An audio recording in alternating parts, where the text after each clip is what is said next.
大家有冇試過咧？如果你好耐冇再運動咧，你再去運動完之後咧，咁你嗰啲筋腱啊，真係好攰、好冤痛嘅，係咪？咁原來咧，我哋嘅面部咧，平時咧，即係香港人咧，通常啲面部表情都係比較 cool 啲嘅，即係好少話笑啊。咁通常都係比較矜持啲啊，咁即係比較有禮貌啲啊咁樣嘅。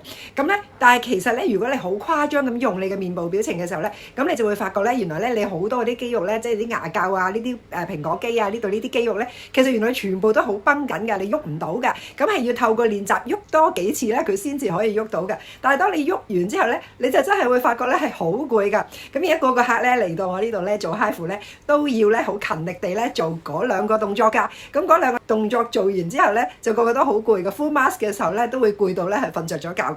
咁但係做完之後咧，塊面咧就好輕、好輕鬆、好靚。咁同埋咧，尋日有個客就係話：哇！我好耐冇見過自己咁嘅樣啦，我真係要好好適應啊。因為以前咧塊面咧呢一個位咧係墜咗落嚟，呢度就好圓，但係咧個顴骨咧就好 lift 喎，呢啲位咧就扁咗落去喎。